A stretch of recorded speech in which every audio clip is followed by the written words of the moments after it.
welcome back to my channel. What's up? I have a special guest here. This is this is my husband, Antonio Levaritys. And you guys, if you don't know who I am, my name is Jasmine Levaritys. And we figured we'd do today 5 things. Well, let me rewind. Because it's our first year anniversary, we wanted to do 5 things that we learned or consider important in marriage. And so this is not the end-all be-all list. And again, we are still new, or I still consider us newlyweds, but we also want to learn from you guys as well. So yeah, we're gonna get right into the video, so stay tuned. Hey guys. Hey guys. What's up? What is up? We are wait, first of all, we're a few days away from our very first anniversary. That's right. 1 year, guys, and 1 year, it has been an amazing journey. Lots of laughs, smiles, corny jokes, lots of Uno playing and beating. Too many Uno playing, in my opinion. But I think the most important thing is just how we were able to endure everything that came our way. Yeah. I think, and people might not believe this, I think our first year of marriage is basically perfect. In the sense that, not that we didn't have disagreements, we did have disagreements, we didn't have arguments. And I think the reason why we're having this video is to like share what did we learn in our first year of marriage. Again, every marriage is different. Everyone is different. Everyone coming from different backgrounds. But I think some of the things that we're going to share can be helpful for those who recently got married, who are engaged, who probably are dating, or probably just they're single right now and they're just figuring out what to do in the season. Because there's a lot of trash on social media about dating that's either bashing one side or the other. And so what we want to do, we want to just share some great things that we learned that have really helped us to make our first year of marriage basically an amazing time. You know, you don't have to be like everyone else. You don't have to take the word that your first year of marriage is going to be hard. It doesn't have to be difficult. So yeah, I guess we'll begin. I guess we're going to share 5 things from me as the man in the relationship. Then she's going to share her 5 things. Want me to go first, Boo? Sure, or we could like piggyback. Yeah, we can do that. That works as well. I think for me, the number one thing, and I've always had this mentality, is to have fun. Like, have fun in your marriage. That's what helped us get through. I wouldn't even say we had any hard times, but we did have some like disagreements or anything like that. But just counting at the end of the day, no, I want to have fun. You know, tomorrow we hear that saying, but it's true. It's not promised to us. So do not major in the minors. I'm sure some of you guys probably heard that saying too. When I hear that, it's just like, be sure to have fun. Again, I told y'all earlier, we had lots of Uno battles, and that is my favorite thing to do. Like when it's adult time, we just whip out some Uno and we are cracking up. So that's my number one thing, is to make sure you're having fun. Go on a vacation, go on a staycation. We are very big on both of those. We are currently in Orlando for our anniversary, and we're just gonna be some big kids here. So we're going to Universal, hopefully, and I am ready to let out my inner child. But I think it's very important, and it sparks a liveliness in the relationship when you have fun with one another and you're laughing with one another. So that's my number one. I think my number one, I think there's some things that's competing for the number one in my mind, but I'm just going to share them. I think the biggest thing, especially as the man in the relationship, is to accept your wife for exactly who she is in every which way. You know, there are things that's about my wife that I find annoying. I'll be honest, like, That's true. But like something that she shared, like, don't major in the minor. And I think even for men, what I've heard like a lot of men say, like they marry their wife and they expect them to be someone completely different, whether it be sexually, financially, emotionally, spiritually. And I'm like, bro, you married her because you love her, right? So why are you expecting it to be someone completely different? And I think what helps with that mindset is that think of your marriage as a journey. You know, your wife may or may not be the same person 2 years from now, 1 year from now, 3 years from now. And I could speak to this about my wife. Even though we've just been married 1 year, I've seen my wife grow tremendously in a lot of areas. And I think the biggest thing that helped with the growth is that I accepted her for who she was. I accepted her for her struggles, and I accepted that, you know, this may or may not change. You know, this thing about her, this may or may not, this may not change. And I had to learn to just love her for who she is, and just lead her in love. You know, just say, hey babe, you know, I understand you did that. It's kind of annoying to me, but hey, I still love you. And that actually gave her the motivation or the space to change, or the desire to want to change. Because I didn't force her to change. You know, I accepted, like, hey, babe, it's okay, if that's who you are, I still love you despite. Because that's how Jesus and God views us. Like, not saying that he's given us the freedom to sin as we please, but he accepts that we will sin. That's a no-brainer. But he loves us so much. His love for us motivates us to change. And I think that's what God is calling each of us to do in a relationship. Yeah. So that's my number one. I think my number two, and this was a really hard one for me throughout my whole life, honestly. But recently, in the last year or so, I've gotten a lot better at it, which is being vulnerable. You know, I see in the world, a lot of people are afraid to express to their loved one their true emotions, like what they're going through, how something made them feel. And that was huge for me. So I'm grateful for my husband because, one, he is emotionally intelligent, and God just knew I needed someone in my life who can help me also to bring forth my emotions when I don't know what they are or what I'm feeling. But I've gotten a lot better with expressing, okay, actually, no, that actually hurt me. And I think on the topic of that, being okay if your partner or your spouse takes or needs to take some time to, like, I guess, process their emotions. Process their emotions, because I think with Antonio and I, he has to take like a day or so to process his emotions, where now I kind of already have a feel of what emotion I'm feeling, and I want to talk about it right here and right there. But we've learned to kind of work on giving each other the space to really process what's going on. And so I think, again, vulnerability is necessary in a relationship. And so, yeah, if you're having trouble or not sure how to even be vulnerable, like, there's plenty of resources online. Like, I think of this wheel, I remember I had to use it before. It's like a wheel of emotions. And so it's like, for example, there's happy, sad, mad, and then it goes deeper in each category, and you can kind of pinpoint, okay, actually, no, this is what I'm feeling. So I encourage, if you are struggling with vulnerability, to use that. I mean, I had to use it at one point, but now I've gotten better to where I can define where I am. And yeah. My number two kind of coincides with my number one, and also what she shared, is accepting who you are. I think as men, like, it could feel like a lot of pressure to, one, be the lead in a relationship, whether I mean leading financially, leading emotionally, leading spiritually.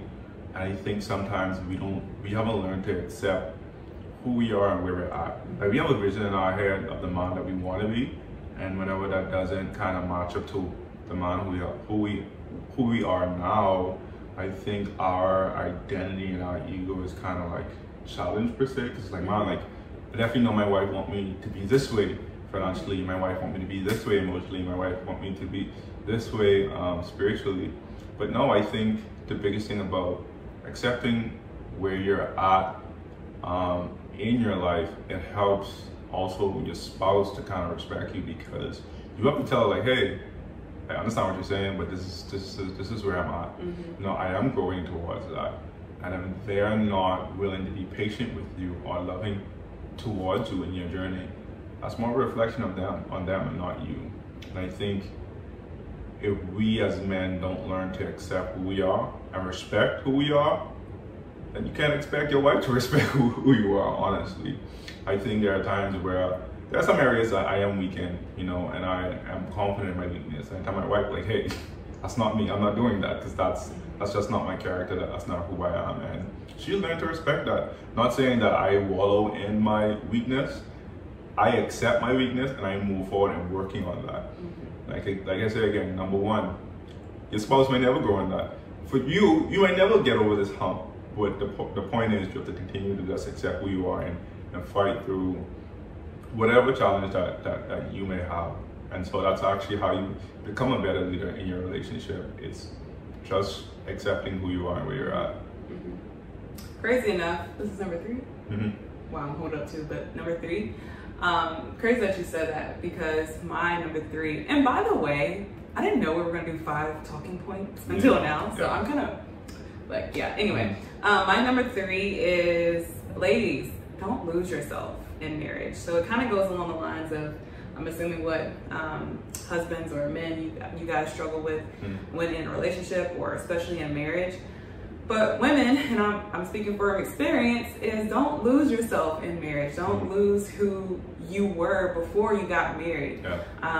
I struggled with that a little bit early on, and I'm glad I struggled with it early on in marriage, so I was able to identify it like a couple months later, because I was so burnt out, right? So burnt out, and the reason was I didn't grow up in a household where my parents were married and living together, so I never got the example of what, especially a godly example of what marriage is like.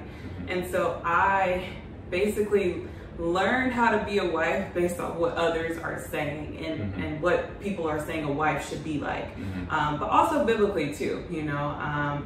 But I think more so my worldly view of what a wife should be like, you know, cooking, cleaning, taking care of the household, making sure your husband is taken care of, like putting everything before yourself is what I kind of grew up with, that mentality.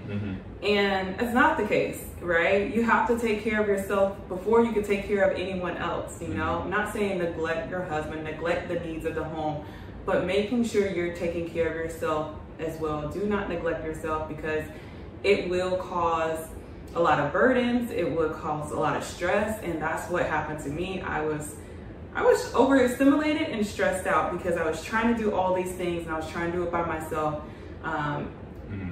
And I know my husband was appreciative of it, and I was also, you know, glad to be, you know, serving my husband in that way.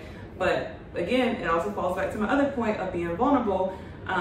Making sure you're sharing your burdens with your husband. That's what a marriage is for. It's not for one person to just take on one thing. The both of you are now one.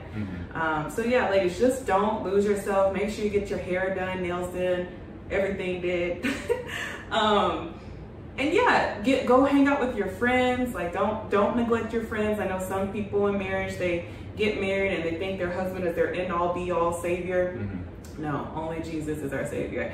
But go hang out with your friends, go get a drink, or if you don't drink, go, I don't know, go do something. Like, and for me, my craft, I love to do anything interior decorating, and I love decorating our home. So just finding your niche and sticking with it. Don't try to lose it because you get married. Number 3 for me. No, 3 for me. Number 3. Be grateful.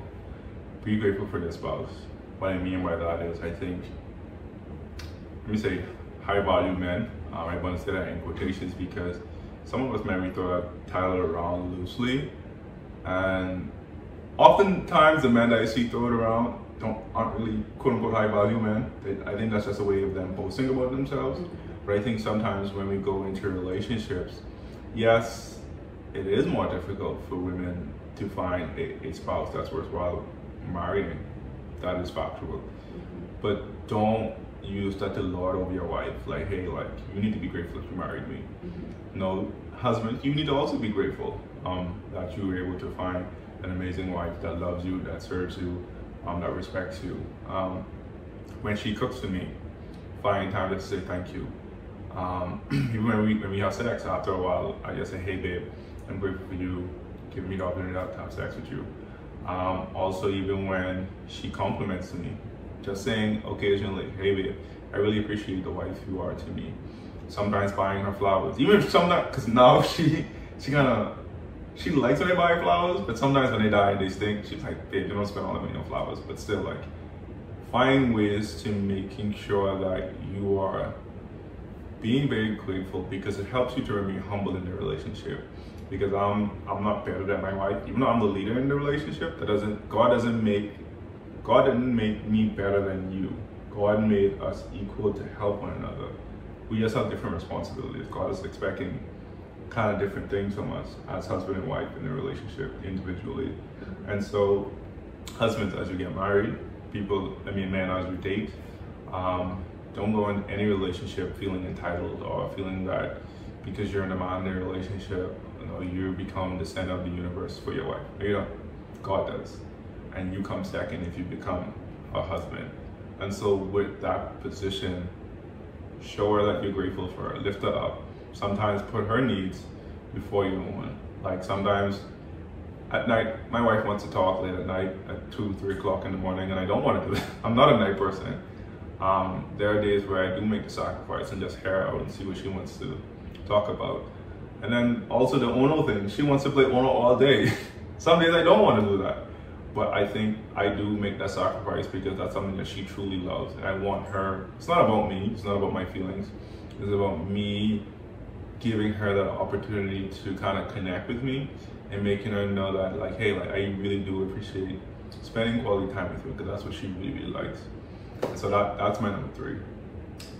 And my number 4, I also think this is a really important one, and we've done this honestly since we were dating, I want to say. But you guys, make sure you're checking in with your partner, checking in to see how they're doing. Like, stop completely what's going on. Hopefully you guys can set out like an hour, 30 minutes to an hour, whether that may be over dinner. Sometimes that's usually when we do our check-ins, is over dinner, or in the morning if you're early. I'm not a morning person, but if you're a morning person, you can do it early in the morning. But checking in with your partner and see how they're doing. I need to stop saying partner. Your spouse. Your spouse, your loved one, whatever you may say. And the reason why is because you're not sure. Again, this goes back to you're individual. Yes, you're one, but you're still individuals at the end of the day. Very different. And you have to check in with one another to see where you are mentally. The day always brings new problems, as we probably all know. So checking in with one another can help to see, okay, I need to pick up in this area because you're not feeling this way.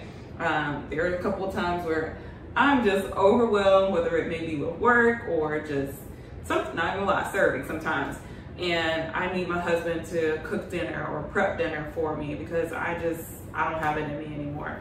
But checking in with one another also just to see where the relationship is. Like, just a couple of questions, for example, like, how do you think this week has been for us? Is there anything that I've done to cause any hurt? Is there anything that I can do better or improve in? Just questions like this, making sure you're checking in with one another, because you don't want to be a silent person or passive person, allowing these things to build up over time and cause resentment to your spouse. Another question that we normally ask, sorry to interrupt, is how have I been a great spouse to you?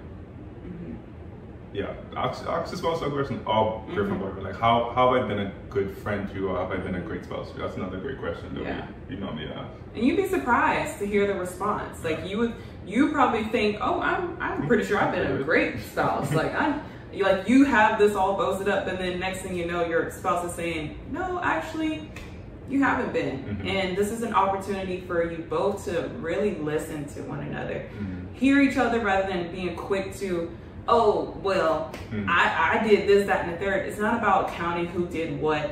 It's listening, giving grace, most importantly, to one another. But really just hearing them out. So that is my number 4. That was almost going to be my number 4 too, because I was going to say, spend time listening to your spouse. Because I think that helped prevent a lot of problems, honestly.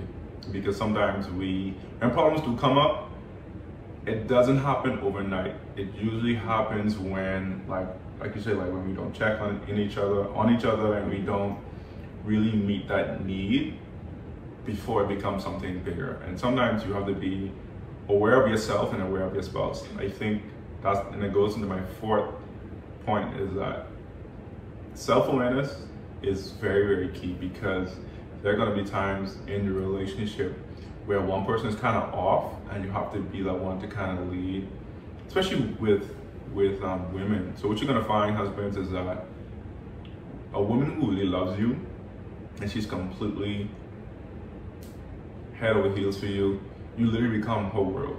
Like, I think a lot of women, they do become wives, and they solely rob their identity just being a wife.